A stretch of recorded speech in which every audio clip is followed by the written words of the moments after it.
Hola, soy Francisco Bermejo, profesor de Historia, y con este vídeo vamos a empezar a analizar el tema 11 de Historia de España, titulado El proceso de transición a la democracia y la Constitución de 1978. En este primer vídeo analizaremos lo que significó la monarquía de Juan Carlos I. Por otra parte, el gobierno de Arias Navarro, que tuvo lugar entre noviembre de 1975 y julio de 1976, y terminaremos con el primer gobierno de Adolfo Suárez, en el que estableció la reforma política del franquismo y que se produjo entre 1976 y 1977. Como ya hemos visto en el vídeo anterior, tras la muerte de Franco, el rey Juan Carlos I es proclamado monarca de España el 22 de noviembre de 1975. De esta manera se restauraba la monarquía borbónica en España tras la huida de Alfonso XIII de España en 1931. Como ya hemos visto también en los vídeos relacionados con el franquismo, la idea de Franco y de los franquistas era establecer una monarquía que fuera fiel a los principios del movimiento. Sin embargo, tanto Juan Carlos I como sus colaboradores, una vez que llegaron al poder, comenzaron a fraguar lo que sería una transición hacia una democracia occidental y liberal.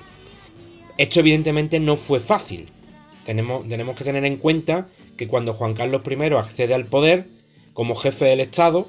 es un rey que tiene los poderes del dictador Franco, por tanto tiene unos poderes bastante amplios, pero sin embargo se encuentra de alguna manera con las manos atadas, porque la mayor parte de las instituciones de España en esa época, las instituciones del régimen franquista, no lo olvidemos, están en manos de franquistas, que además están apoyados por el ejército y la Guardia Civil. Podríamos decir por la inmensa mayoría del ejército y de la Guardia Civil, porque es cierto que dentro del ejército había sectores que apostaban por un cambio democrático. De esta manera, el rey se encontraba ante el dilema de qué hacer. Es decir, si realmente establecer un régimen democrático de la noche a la mañana, rompiendo absolutamente con las ataduras franquistas, o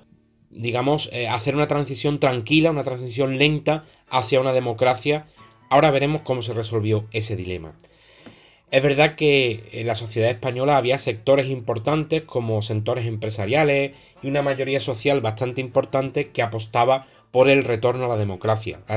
perdida en la Segunda República. Pero también es verdad que había unos sectores también bastante importantes, sectores inmovilistas, los que hemos denominado el búnker, es decir, personas que no querían ningún tipo de cambio democrático ni de cambio de régimen, y que esas personas iban a estar frente a cualquier alteración del régimen franquista que pudiera llevar a cabo el rey o personas vinculadas al mismo.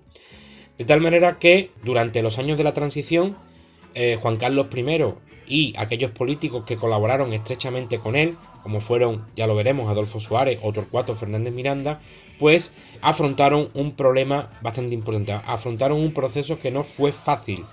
que con el paso de los años parece que el proceso de transición fue algo bastante fácil y bastante tranquilo, pero sin embargo, como veremos en este tema, estuvo salpicado de problemas y obstáculos bastante importantes. Como digo, las tres alternativas que se le presentaban al rey ante el futuro era o bien continuar con el régimen político franquista, cosa que no entraba dentro de sus planes, o bien establecer una ruptura democrática de una manera abrupta y rápida para llevar a las instituciones franquistas pues a la desaparición y ser transformadas en instituciones democráticas. Estas dos anteriores, como ya sabemos, pues no se llevaron a cabo. La segunda, sobre todo porque probablemente podría haber traído una resistencia armada y militar por parte, sobre todo, del ejército y de los sectores franquistas, y eso no era deseable. De tal manera que se apostó por una tercera vía, podríamos decir, sí, hacer una reforma al sistema político desde dentro, desde las instituciones y de las leyes franquistas. Debemos tener también en cuenta las circunstancias en las que el rey Juan Carlos I y sus colaboradores tuvieron que trabajar, un ambiente enrarecido con muchos obstáculos y con muchos problemas por parte de aquellos que habían vivido durante 40 años en una dictadura. Es decir, la cosa no era nada fácil. En esa vía reformista, en lugar de cambiar al presidente del gobierno, que era Carlos Arias Navarro cuando murió Franco, optó en principio por mantener a ese presidente del gobierno mientras podía, digamos, apostar por alguien joven y con ganas y realmente que tuviera voluntad de reformas políticas. Y a la vez, pues, nombró a una figura clave en la transición democrática, no muy conocida, pero clave, que fue Torcuato Fernández Miranda, como presidente del Consejo y de las Cortes. Con lo cual, mantenía, por una parte, la apariencia de que el régimen no había cambiado, porque mantenía al presidente del gobierno, y de esa manera los sectores franquistas se mantenían más o menos tranquilos. Y por otra parte introducía en dos instituciones clave, muy importantes, sobre todo la del Consejo del Reino, como veremos más adelante, del régimen franquista, a una figura, ya digo, no muy conocida, pero que fue muy importante para la elección futura de Adolfo Suárez como presidente del gobierno. Ahora vamos a analizar cómo fue el gobierno de Arias Navarro, este gobierno muy corto, que apenas duró un año, menos de un año, y en el que veremos cómo la figura de Carlos Arias Navarro pues no era evidentemente esa persona adecuada para pilotar un cambio democrático en la España de 1975. Como hemos dicho anteriormente, el monarca se fue rodeando de algunos colaboradores importantes como el mencionado Torcuato Fernández Miranda, que diseñaron un plan político, un cambio político hacia la democracia. Y este cambio se vino a denominar como la reforma, es decir, intentar aplicar cambios de manera controlada, de manera pausada, que garantizaran,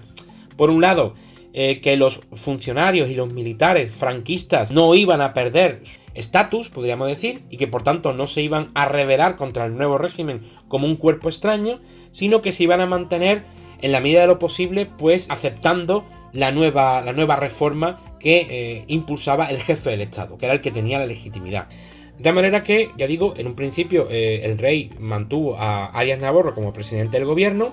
pero también incluyó dentro de ese gobierno a figuras importantes, figuras que el rey veía que podían ayudar a esa reforma democrática, como fueron el propio Manuel Fraga. Estamos hablando de personas como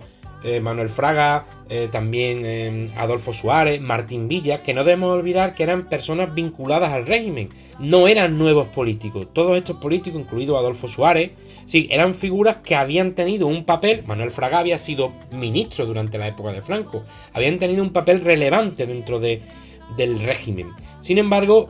Juan Carlos I, sobre todo por el caso de Adolfo Suárez, Martín Villa y también Manuel Fraga, veía que estas personas, como Manuel Fraga, que había pertenecido a los aperturistas durante la época de Franco, que estas personas podían ser personas de confianza en las que se podía apoyar para llevar al régimen hacia una democracia de tipo occidental. Como se observó muy pronto, ya lo habíamos visto en el tema anterior con el espíritu del 12 de febrero, Arias Navarro no era una persona capaz de llevar adelante ese proceso de reforma. Realmente cuando se produjeron, porque ten en cuenta que estamos en el año 75, en el año 76, todavía la gente no percibe que haya cambios importantes, aunque es verdad que ha muerto Franco, pero realmente seguimos en el régimen franquista hasta 1978 prácticamente, cuando se aprueba la Constitución, y entonces hay gente que percibe que están todavía en el régimen de Franco. Y entonces hay protestas sociales, también recordad que hay una crisis que viene de 1973, la crisis del petróleo,